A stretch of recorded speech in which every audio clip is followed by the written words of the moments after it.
आइए आज हम बतलाने वाले हैं प्रतिशत कैसे निकालते हैं, जो हम एकदम जीरो से और बेसिक से करेंगे, जो हर किसी न किसी एग्जाम में, जो गवर्नमेंट एग्जाम हो, एक या दो क्वेश्चन निश्चित रहता है।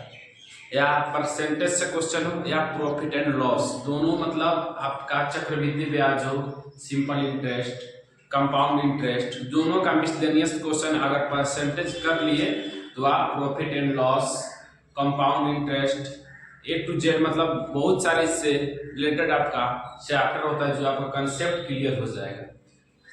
ठीक ना। तो पूरा एकदम बेसिक से करेंगे। प्रतिशत होता क्या है, कैसे इसको मतलब स्टेप बाय स्टेप समझेंगे। ठीक ना। तो आइए पहले देखते हैं हम, यानी कि 300 का 30%, ठीक ना, कितना होगा। तो इसको पहले छोड़िए, हम पहले बतलाएंगे। एकदम बोले हैं जीरो से करने के लिए, तो पहले जीरो से करते हैं। पहले समझते हैं प्रतिशत होता क्या है। प्रतिशत यानी कि यहाँ पे परसेंट आता क्यों है, ठीक ना। प्रतिशत यहाँ पे आता क्यों है, यहाँ पे तो आपका भागा का भी चिन्ह आ सकता है, गुणा का भी आ सकता है, लेकिन परसेंट आता है तो यहाँ पे आता है तो 100 क्यों लगता है, ये टू जेड समझेंगे। तो पहले देखते हैं आपका प्रतिशत होता क्या है। अब देखते हैं प्रतिशत होता क्या है। जो प्रतिशत को आप दो भागों में तोड़िएगा, जैसे में प्रतिशत हम लिख दिए हैं प्रति प्लस शत, ठीक, यानी कि प्रति होता क्या है, ठीक ना। प्रति और शत होता क्या है, यानी प्रति जिस उसे बोलते हैं, जैसे में प्रत्येक हो, यानी कि प्रति का अर्थ होता है प्रत्येक, क्या होता है प्रत्येक, प्रत्येक यानी कि जैसे में हो गया प्रत्येक यानी कि लगातार, प्रतिदिन यानी कि इसका क्रम चलते रहेगा। प्रति का अर्थ होता है यानी कि प्रत्येक, इसका क्रम चलते रहेगा। उसके बाद शत का अर्थ क्या होता है, यानी कि शत का मतलब 100वां, यानी क्या 100वां भाग, ठीक ना। यानी कि शत का अर्थ क्या होता है, यानी कि 100वां भाग, यानी कि प्रति मतलब प्रत्येक का 100वां भाग। इसको अगर दो टोटल को ऐड कीजिएगा, यानी कि प्रत्येक का 100वां भाग यानी कि प्रतिशत होता है। इसको सिंपल में समझते हैं, जैसे में होता क्या है, जैसे में सिंपल में समझते हैं, यानी कि प्रत्येक का 100वां भाग जो प्रतिशत होता है, यानी कि प्रत्येक का चीज का 100वां भाग ही प्रतिशत होता है। इसको सिंपल में समझते हैं, तो यानी कि यहाँ पे अगर हम एक लेते हैं, एक यानी कि 100वां भाग, यानी कि 100वां भाग, ठीक ना, वह भाग ही प्रतिशत कहलाता है। जैसे हम इसको लिखते हैं सिंपल में 1% बराबर, यानी कि 1/प्रतिशत का क्या होता है, यानी कि 100, ठीक ना। तो इसका सिंपल हो गया, इसी को बोलते हैं प्रतिशत। तो इसमें हम पहले क्वेश्चन करते हैं, ठीक ना, कैसे इसको हम सोल्व करेंगे। जो आपको बता दिए प्रतिशत यानी कि होता क्या है, यानी कि प्रत्येक चीज का 100वां भाग ही प्रतिशत होता है, जो 1% बराबर 1/100। तो पहले हम क्वेश्चन करते हैं। क्वेश्चन जो बोला है 300 का 30% कितना होगा, ठीक ना। तो इसको करते हैं, यानी कि 300 का 30% का मतलब होता है गुना, प्रतिशत यहाँ पे है। उसके बाद बोले इसके पिछले मतलब क्या बोले हैं, प्रतिशत का अर्थ क्या होता है, यानी कि 1/100। इसको सिंपल में पहले हम यहाँ पे लिख लेते हैं प्रतिशत बराबर क्या होता है, यानी कि 1/100, ठीक। उसके बाद इधर हम शुरू करेंगे, तो क्या है 300 का मतलब क्या होता है, गुना होता है, ठीक ना।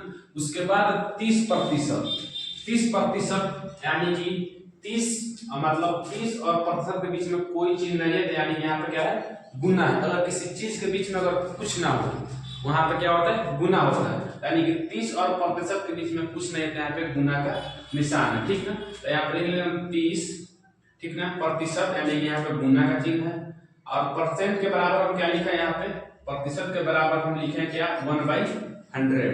तो 1/100 हम लिख देंगे, ठीक। अब इसको हम सोल्व करते हैं, ठीक ना। यानी कि 300 का यानी कि गुना इसको लिखेंगे। अब इसको क्या करते हैं, हम कटा देंगे या गुना भी कर सकते हैं, ठीक। यानी कि 30/100। अब इसको 2 0 इसमें गुना करेंगे, कितना होगा 3 3 9, 2 0 कट गया, 3 3 9 यानी कि 90 आया। तो कितना 300 का 30% कितना होता है 90। तो इसको हम ऐसे ही सोल्व करेंगे, इसी तरह स्टेप बाय स्टेप हम आगे बढ़ते हैं। तो अब करते हैं 2 नंबर क्वेश्चन।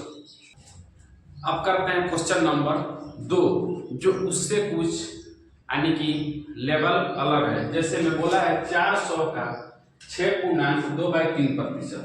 तो आपको यहाँ पे ध्यान देना होगा, फिर यहाँ पे प्रतिशत लगा हुआ है, तो इसको उसी तरह करेंगे जो मतलब पिछले क्वेश्चन में किए हैं। तो बोला है 400 का, तो यहाँ पे 400 लिख लेंगे। का मतलब बोलेंगे गुना होता है, गुना लिख लेंगे। अब इस पूर्णांक को कैसे तोड़ेंगे इधर समझिए, यानी क्या 6/2/3 प्रतिशत बोला है, ठीक। तो इसको क्या करेंगे 6 × 3 में इसमें गुना करेंगे और इसमें ऐड कर देंगे। तो 6 × 3 18 और 2 20, यानी कितना होगा 20। अब बटा में कितना है 3 है, प्रतिशत है तो प्रतिशत।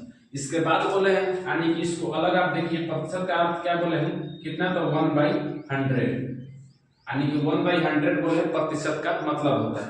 यानी कि यहाँ पे अगर लिखिएगा 20/3, ठीक। और भागा का मतलब यानी कि इसको पलट दीजिए, यानी कि सबसे नीचे आएगा यहाँ पे, अगर मान रहे 1/100 आता तो इसको पलटिएगा, तो यहाँ पे लिखिएगा यानी कि 20/3 गुने यानी कि 1/100, ठीक। इसको पलटिएगा तो ठीक, यानी कि 20 × 5 = 100।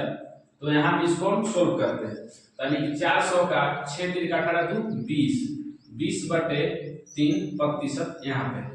तो अब लिखेंगे 400 का यानी कि गुना 20/3 गुने कितना, यानी कि 1/100 यहाँ पे हम लिख लेंगे। अब इसको हम कटाएंगे, कितना मतलब है, तो 20 × 5 कितना होता है 100 होता है, 5 मरतबे कट गया। अब क्या करेंगे 5 से 400 को कटाएंगे, कितना मतलब है 5 और 8 कितना होता है 40, यानी कि 80 मरतबे यहाँ पे कट गया। अब यहाँ पे 3 है, यहाँ पे 80 नहीं कटेगा, इसको हम सिंपल बट्टे में इसी तरफ लिख देंगे 80/3, इसका आंसर हो गया। तो इसको ऐसे ही हम प्रतिशत को सोल्व करते हैं, जो इसका मतलब कुछ इससे लेवल अलग रहने वाला है, जो पीछे क्वेश्चन 1 नंबर बतलाए हैं। ये हो गया 2 नंबर। तो आप प्रतिशत को ऐसे ही सोल्व कीजिएगा।